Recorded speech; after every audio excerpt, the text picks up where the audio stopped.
महा cartoon TV.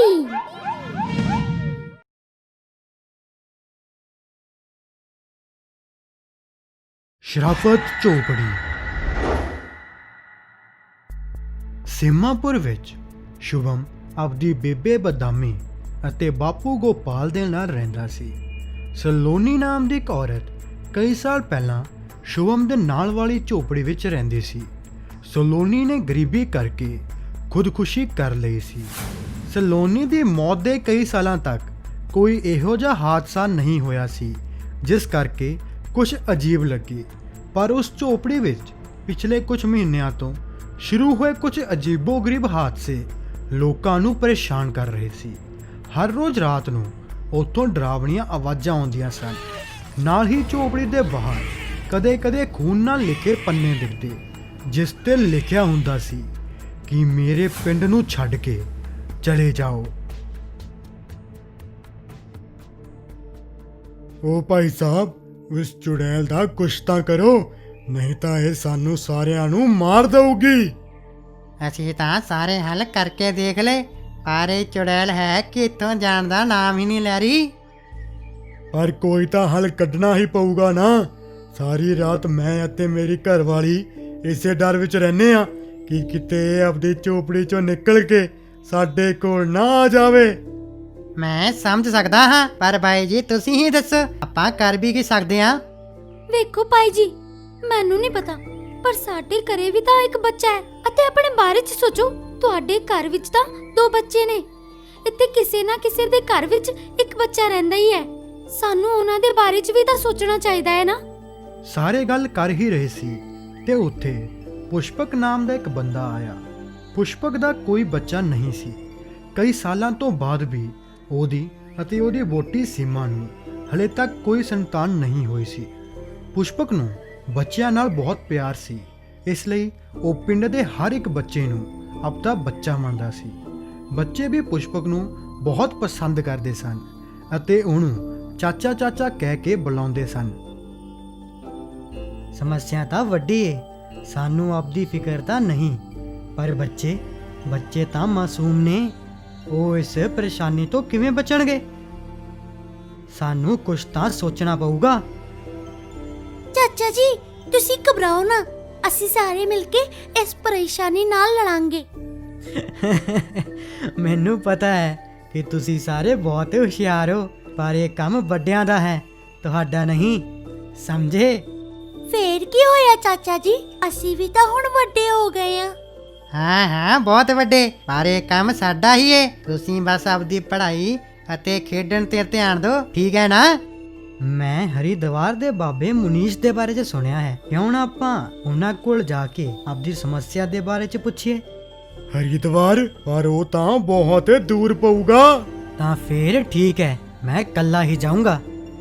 ਇਹ ਬੋਲ ਕੇ ਪੁਸ਼ਪਕ ਉਸੇ ਦਿਨ ਹਰੀਦਵਾਰ ਦੇ ਲਈ ਚਲਾ ਗਿਆ। ਪਰ ਉਸੇ ਸ਼ਾਮ ਕੁਛ ਇਹੋ ਜਿਹਾ ਹੋਇਆ ਜਿਸ ਦੇ ਨਾਲ ਸਾਰਿਆਂ ਦੇ ਹੋਸ਼ ਉੱਡ ਗਏ। ਹਾਏ ਓ ਰੱਬਾ, ਇਹ ਕੀ ਹੋ ਗਿਆ? ਕੋਈ ਤਾਂ ਮੇਰੀ ਮਦਦ ਕਰੋ, ਮੇਰਾ ਬੱਚਾ। ਕੀ ਹੋਇਆ ਭੈਣ, ਕੀ ਹੋਇਆ? ਮੇਰਾ ਬੱਚਾ ਕਾਫੀ ਟਾਈਮ ਤੋਂ ਗਾਇਬ ਹੈ। ਉਹਦੇ ਦੋਸਤਾਂ ਤੋਂ ਪੁੱਛਣ ਤੋਂ ਪਤਾ ਚੱਲਿਆ ਕਿ ਉਹ ਖੇਡਦਾ ਕਿਸੇ ਭਿਆਨਕ ਝੋਪੜੀ ਦੇ ਵਿੱਚ ਚਲਾ ਗਿਆ। ਇਹ ਗੱਲ ਸੁਣ ਕੇ ਸਾਰੇ ਡਰ ਗਏ। ਹੁਣ ਤਾਂ ਗੱਲ ਵਿਗੜਦੀ ਜਾ ਰਹੀ ਸੀ। ਸਾਰਿਆਂ ਨੇ ਆਪਦੇ ਬੱਚਿਆਂ ਨੂੰ ਇੱਕ ਕਰਕੇ ਘਰੇ ਰੱਖਣਾ ਹੀ ਸਹੀ ਸਮਝਿਆ। ਹੌਲੀ-ਹੌਲੀ ਪਿੰਡ ਦੇ ਸਾਰੇ ਬੱਚੇ ਚੋਰੀ ਹੋਣ ਲੱਗੇ।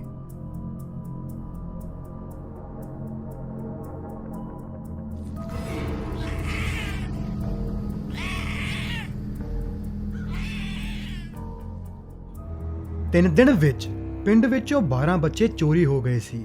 ਜਦੋਂ ਪੁਸ਼ਪਕ ਚਾਚਾ ਉੱਥੇ ਆਇਆ ਤਾਂ ਇਹ ਸਭ ਜਾਣ ਕੇ ਉਹਨੂੰ ਬਹੁਤ ਵੱਡਾ ਝਟਕਾ ਲੱਗਿਆ। ਉੱਥੇ ਹੀ ਪੁਸ਼ਪਕ ਨੂੰ ਦੇਖ ਕੇ ਪਿੰਡ ਆਲਿਆਂ 'ਚ ਇੱਕ ਉਮੀਦ ਜਾਗੀ ਅਤੇ ਸਾਰੇ ਉਹਦੇ ਬੋਲਣ ਦਾ ਇੰਤਜ਼ਾਰ ਕਰਨ ਲੱਗੇ। ਮੈਨੂੰ ਬਾਬੇ ਨੇ ਕੁਝ ਚੀਜ਼ਾਂ ਦੱਸੀਆਂ ਨੇ, ਉਹਨਾਂ ਦਾ ਇਸਤੇਮਾਲ ਕਰਕੇ ਉਸ ਚੁੜੈਲ ਨੂੰ ਖਤਮ ਕਰ ਪਾਵਾਂ। ਬਾਬੇ ਨੇ ਪੁਸ਼ਪਕ ਨੂੰ ਕੁਝ ਮੰਤਰ ਦਿੱਤੇ ਸੀ ਜਿਸ ਦੇ ਇਸਤੇਮਾਲ ਨਾਲ ਉਹ ਉਸ ਚੁੜੈਲ ਨਾਲ ਗੱਲ ਕਰ ਸਕਦਾ ਸੀ। ਇਸ ਤੋਂ ਬਾਅਦ ਬਿਨਾਂ ਸਮਾਂ ਗਵਾਏ ਉਸੇ ਰਾਤ ਪੁਸ਼ਪਕ ਉਸ ਕੁਟੀਆ ਦੇ ਵਿੱਚ ਚਲਾ ਗਿਆ ਅਤੇ ਸਾਰੇ ਪਿੰਡ ਵਾਲੇ ਉਹਦਾ ਬਾਹਰ ਇੰਤਜ਼ਾਰ ਕਰਨ ਲੱਗੇ। ਰਾਤ ਕਾਫੀ ਹੋ ਚੁੱਕੀ ਸੀ ਅਤੇ ਸਮਾਂ ਵੀ ਬਹੁਤ ਹੋ ਗਿਆ ਸੀ, ਪਰ ਪੁਸ਼ਪਕ ਬਾਹਰ ਨਹੀਂ ਆਇਆ। ਪਰ ਅਚਾਨਕ ਆ ਆ ਆ ਇਹ ਸਭ ਕੁਝ ਦੇਖ ਕੇ ਸਾਰੇ ਬਹੁਤ ਡਰ ਗਏ। ਕਿਸੇ ਨੂੰ ਕੁਝ ਸਮਝ ਨਹੀਂ ਆ ਰਿਹਾ ਸੀ ਕਿ ਆਖਰ ਇਹ ਸਭ ਕੁਝ ਹੋ ਕੀ ਰਿਹਾ ਹੈ। ਚਾਚਾ ਜੀ ਤੁਸੀਂ ਠੀਕ ਤਾਂ ਹੋ ਨਾ? ਤੁਹਾਨੂੰ ਇਹ ਕੀ ਹੋਇਆ? ਇਹ ਤੁਹਾਡੇ ਮੂੰਹ ਤੇ ਸੱਟ ਕਿਵੇਂ ਲੱਗੀ? ਸਾਨੂੰ ਅੱਜ ਰਾਤ ਹੀ ਸਾਰੇ ਬੱਚਿਆਂ ਨੂੰ ਇੱਥੋਂ ਦੂਰ ਭੇਜਣਾ ਪਊਗਾ। ਨਹੀਂ ਤਾਂ ਇਹ ਚੁੜੈਲ ਸਾਰੇ ਬੱਚਿਆਂ ਨੂੰ ਮਾਰ ਦਊਗੀ। ਪੁਸ਼ਪਕ ਦੇ ਮੂੰਹ ਚੋਂ ਗੱਲ ਸੁਣ ਕੇ ਸਾਰੇ ਬਹੁਤ ਡਰ ਗਏ। ਪੁਸ਼ਪਕ ਨੇ ਦੱਸਿਆ ਕਿ ਉਹ ਚੁੜੈਲ ਬਹੁਤ ਹੀ ਜ਼ਿਆਦਾ ਗੁੱਸੇ ਵਿੱਚ ਹੈ। ਉਹ ਪਿੰਡ ਦੇ ਹਰ ਬੰਦੇ ਨਾਲ ਨਾਰਾਜ਼ ਹੈ। ਉਹਦਾ ਕਹਿਣਾ ਹੈ ਕਿ ਉਹ ਗਰੀਬੀ ਨਾਲ ਮਰਦੀ ਰਹੀ, ਪਰ ਕਿਸੇ ਨੇ ਵੀ ਉਹਦੀ ਮਦਦ ਨਹੀਂ ਕੀਤੀ। ਹੁਣ ਉਹ ਇਸ ਗੱਲ ਦਾ ਬਦਲਾ ਪਿੰਡ ਦੇ ਹਰ ਬੰਦੇ ਤੋਂ ਲੈਣਾ ਚਾਹੁੰਦੀ ਹੈ। ਸਾਨੂੰ ਜਲਦੀ ਬੱਚਿਆਂ ਨੂੰ ਇੱਥੋਂ ਦੂਰ ਭੇਜਣਾ ਪਊਗਾ। ਸਾਰੇ ਪਿੰਡ ਵਾਲੇ ਬੱਚਿਆਂ ਨੂੰ ਦੂਜੇ ਪਿੰਡ 'ਚ ਭੇਜਣ ਦੀ ਤਿਆਰੀ ਕਰਨ ਲੱਗੇ। ਸਾਰਿਆਂ ਨੂੰ ਘਬਰਾਇਆ ਹੋਇਆ ਦੇਖ ਕੇ ਸੀਮਾ ਉੱਥੇ ਆ ਗਈ। ਵੇਖੋ ਭੈਣ ਜੀ, ਤੁਸੀਂ ਘਬਰਾਇਓ ਨਾ। ਤੁਸੀਂ ਇੱਕ ਕੰਮ ਕਰੋ, ਸਾਰਿਆਂ ਨੂੰ ਤੁਸੀਂ ਮੇਰੀ ਮਾਸੀ ਦੇ ਘਰੇ ਭੇਜ ਦਿਓ, ਜਿੱਥੇ ਸਾਰੇ ਬੱਚੇ ਆਰਾਮ ਨਾਲ ਰਹਿ ਸਕਣਗੇ। ਹਾਂ, ਇਹੀ ਕਰੋ। ਗੱਲ ਤਾਂ ਤੂੰ ਸਹੀ ਕਹਿ ਰਹੀ ਹੈ, ਪਰ ਮਾਸੀ ਦੇ ਘਰੇ ਇਹਨਾਂ ਬੱਚਿਆਂ ਨੂੰ ਲੈ ਕੇ ਜਾਊਗਾ ਕੌਣ? ਮੈਂ ਲੈ ਜੂੰਗੀ। ਠੀਕ ਹੈ ਗੋਪਾਲ ਜੀ, ਤੁਸੀਂ ਇੱਕ ਕੰਮ ਕਰੋ, ਤੁਸੀਂ ਇਹਨਾਂ ਦੇ ਨਾਲ ਚਲੇ ਜਾਓ। ਨਹੀਂ, ਮੈਂ ਇਕੱਲੀ ਹੀ ਜਾਊਂਗੀ। ਤੁਸੀਂ ਸਾਰੇ ਮਿਲ ਕੇ ਚੁੜੈਲ ਨਾਲ ਲੜੋ। ਚਾਚਾ ਜੀ, ਮੈਂ ਕਿਤੇ ਵੀ ਨਹੀਂ ਜਾਣਾ, ਮੈਂ ਇੱਥੇ ਹੀ ਰਹੂੰਗਾ ਤੁਹਾਡੇ ਨਾਲ। ਸ਼ੁਭਮ ਉੱਥੇ ਜਾਣ ਦੇ ਲਈ ਮਨਾ ਕਰਨ ਲੱਗਿਆ, ਜਿਸ ਤੋਂ ਬਾਅਦ ਪੁਸ਼ਪਕ ਨੇ ਸੀਮਾ ਨੂੰ ਬਾਕੀ ਬੱਚਿਆਂ ਦੇ ਨਾਲ ਜਾਣ ਦੇ ਲਈ ਕਿਹਾ। ਸੀਮਾ ਉੱਥੋਂ ਬੈਲ ਗੱਡੀ ਤੇ ਚਲੀ ਗਈ।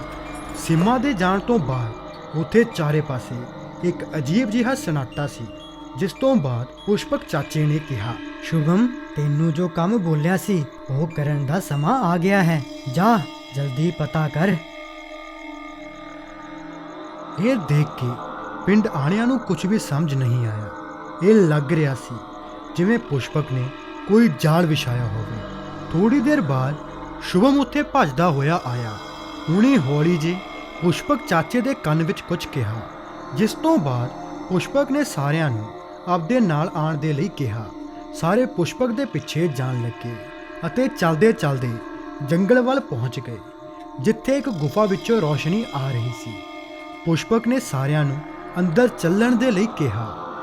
ਜਿੱਥੇ ਜਾ ਕੇ ਸਾਰਿਆਂ ਨੇ ਜੋ ਦੇਖਿਆ, ਉਹ ਦੇਖ ਕੇ ਸਾਰਿਆਂ ਦੇ ਹੋਸ਼ ਉੱਡ ਗਏ।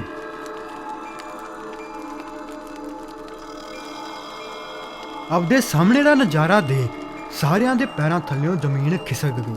ਉਦੋਂ ਹੀ ਸਿੰਮਾ ਨੇ ਸਾਰਿਆਂ ਨੂੰ ਆਪਦੇ ਸਾਹਮਣੇ ਦੇਖਿਆ। ਪੁਸ਼ਪਕ, ਤੁਸੀਂ? ਹਾਂ ਮੈਂ, ਪਰ ਮੈਨੂੰ ਇਹ ਨਹੀਂ ਪਤਾ ਸੀ ਕਿ ਇਹਦੇ ਪਿੱਛੇ ਤੇਰਾ ਹੱਥ ਹੈ। ਇਹ ਸਭ ਜੋ ਤੁਸੀਂ ਸਮਝ ਰਹੇ ਹੋ, ਉਹ ਜਿਹਾ ਕੁਝ ਵੀ ਨਹੀਂ ਹੈ।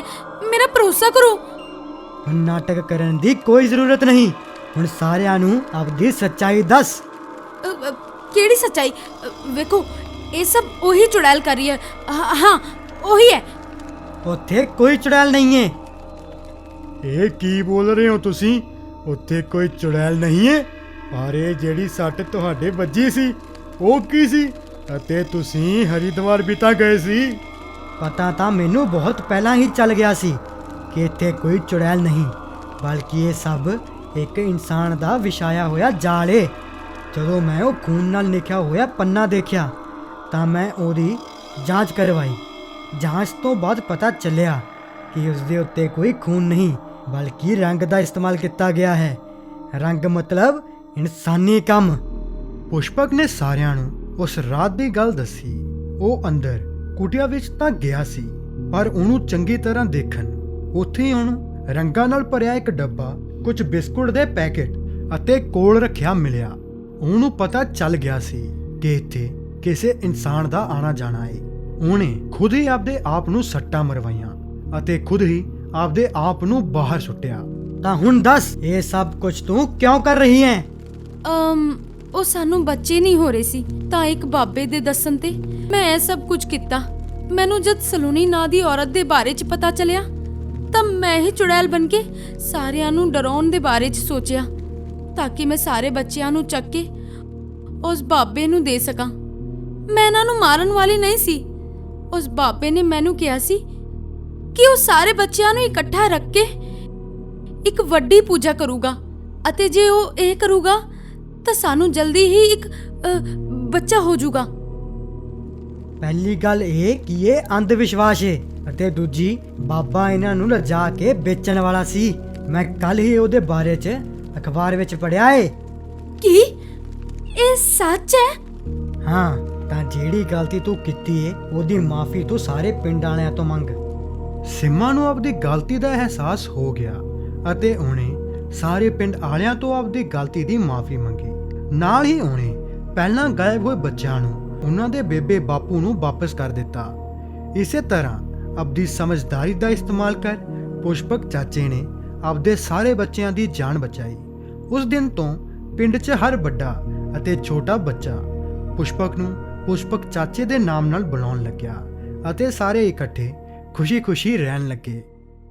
ਜੇ ਤੁਹਾਨੂੰ ਇਹ ਵੀਡੀਓ ਪਸੰਦ ਆਇਆ ਹੋਵੇ ਤਾਂ ਲਾਈਕ, ਸ਼ੇਅਰ, ਕਮੈਂਟ ਜ਼ਰੂਰ ਕਰਿਓ ਤੇ ਸਭ ਤੋਂ ਪਹਿਲਾਂ ਸਾਡੇ ਵੀਡੀਓਜ਼ ਦੇਖਣ ਲਈ ਚੈਨਲ ਸਬਸਕ੍ਰਾਈਬ ਕਰੋ ਤੇ ਬੈਲ ਆਈਕਨ ਤੇ ਕਲਿੱਕ ਕਰਨਾ ਨਾ ਭੁੱਲਿਓ।